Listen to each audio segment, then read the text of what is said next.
Howdy cruisers! Well, I hope you all have some fun weekend plans. I don't. Queen Mary 2 starts on Monday. All right, I have been doing some cruising lately. Well, I know I've been doing some cruising lately, obviously, but I've been doing some cruising from far afield. I did Crystal Serenity from Barbados to Miami. I know that's not very far afield. Then I did Explora Journeys from Panama City to Miami. Again, not that far afield, but I did just do Queen Mary 2 transatlantic, and most importantly, Celestyal Journey over in the Arabian Gulf. And the one thing about these cruises is there are a lot of people that you don't usually see on a ship that embarks and returns to a U.S. port.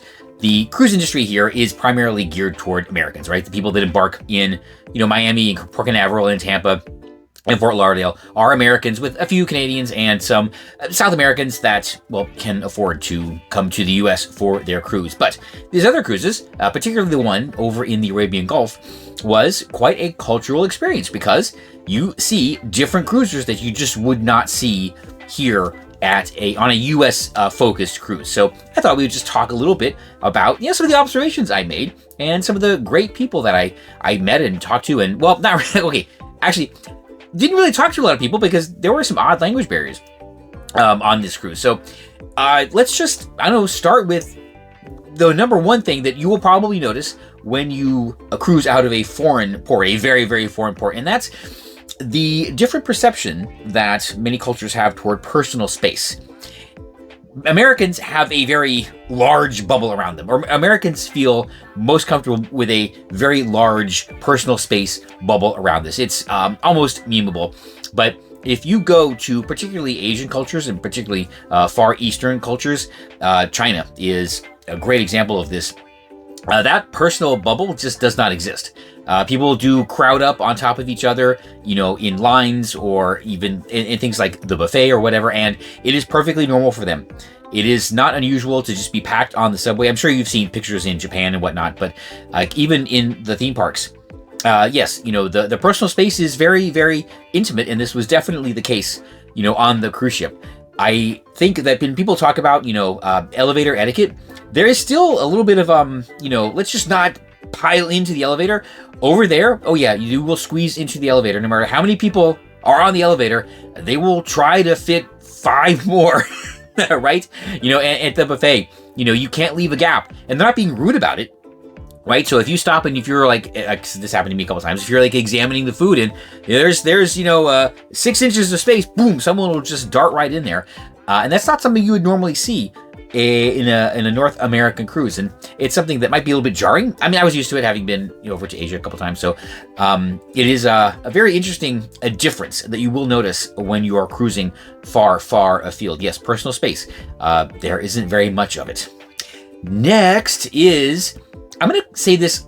Let's just call it different family styles or community parenting.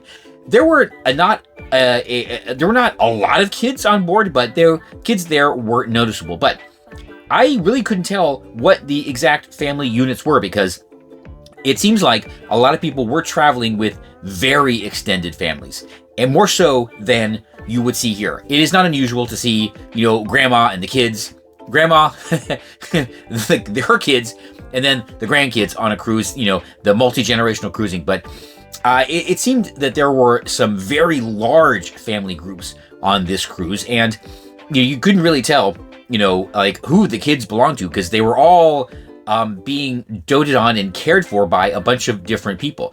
So I would see, there's grandma and the kerchiefs walking around, with the kids, and then I would see them with different members of the family all the time, and okay, maybe that's grandma, maybe that's auntie, maybe that's mom. I don't really know. So there was kind of a community effort in taking care of the family. What I also noticed was let's just say the grandmas in the kerchiefs did not hold back from schooling other unruly kids that are just running around the ship. They said something, and it was pretty clear that they was not their grandma, right? Because they just kind of went their separate ways.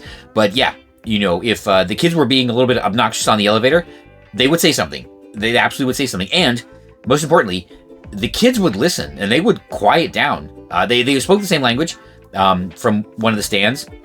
And Yeah, it worked. So be ready to not really know who the entire family unit is, and be ready for, well, if you have kids, be ready for some other parents and grandparents to get involved.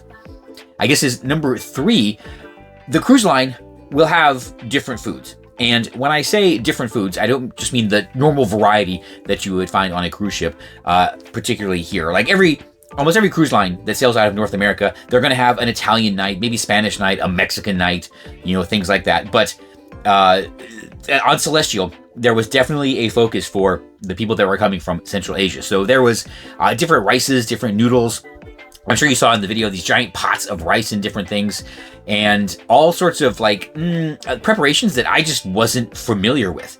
They had skate in the dining room, which is a great fish, but something I never ever seen and probably will never see on the menu, here in North America. Now, Celestial is primarily a Greek cruise line, and they do cater a lot to Europeans during the summer season, but they were definitely, making sure that the majority of the guests on board, which were from, the Central Asia region, were taken care of. So, if you want something beyond, French night or Fiesta night or whatever, yeah, take a cruise like over in the Middle East or maybe Asia, and you will definitely experience some foods that you're not going to find here in North America. All right, the 4th area are different dress standards and different types of garments. Now, this was in the Middle East, so you're definitely going to see actually nobody was wearing a niqab, but or thobes, because those are primarily Arabian dress. But yes, there were plenty of women wearing they're koineks, right? Just the kind of the long robes, kind of like a sari, with the headdress and everything like that. This is it's different from what the women in Arabia might wear, but it was again about a third of the ladies on this cruise would be wearing that, and not something you would normally see here. I have seen that kind of I've seen people from this region on some cruises over here, but it's few and far between. And that reminded me, for whatever reason, I have seen a number of Mennonites on cruises here in North America, and I was just one of them was on Los Angeles to Miami. I don't know, maybe they were doing that because they didn't want to fly, but take a cruise ship. But yeah, I just thought that was interesting to see them in their traditional dress. But be prepared to see people in all sorts of different non-North American. I don't want to say native dress, but kinds of people will dress normally for them, but differently from what we are used to here. And then finally, this is something that, I know, as I say it, oh yeah, it makes total sense. English probably won't be the primary language, right? Now, if any of you have cruised on alternative cruise lines, not really alternative cruise line, but some mainstream cruise lines like AIDA or TUI, English is not the primary language. Those are in German.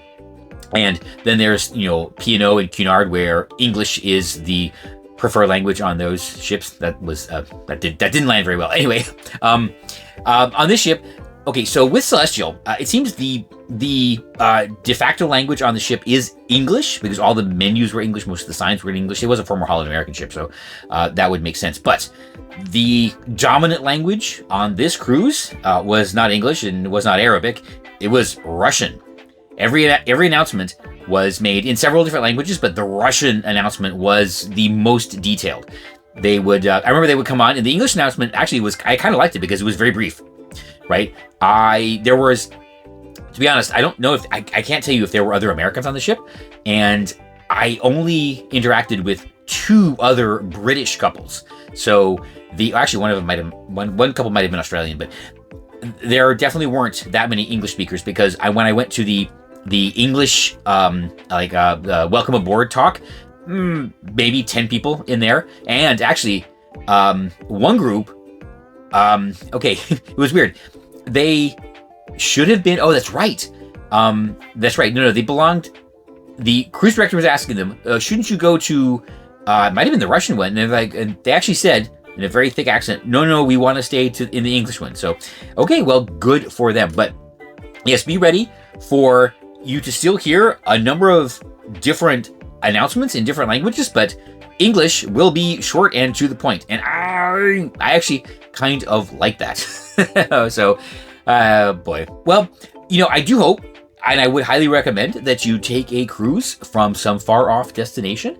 When things do settle down, the Arabian Sea was a fantastic experience. You get to visit Sir Bani Yas and a number of, very fast-growing and quite impressive, Arabian cities. Or a place that I would like to sail eventually would be deep South America. There's a number of cruises out of either Argentina or Brazil, and of course Asia, Japan, China, Singapore. Of course, you all know why I'd be going to Singapore, even Australia. So. Yes, when you have, that wouldn't be too different, but again, maybe another video. So yeah, highly recommend, sail from some far off place and get ready for those, get ready to appreciate those cultural differences. So if you find yourself on a cruise out of somewhere in Africa, who knows, I would love to see you on board and out of the cabin.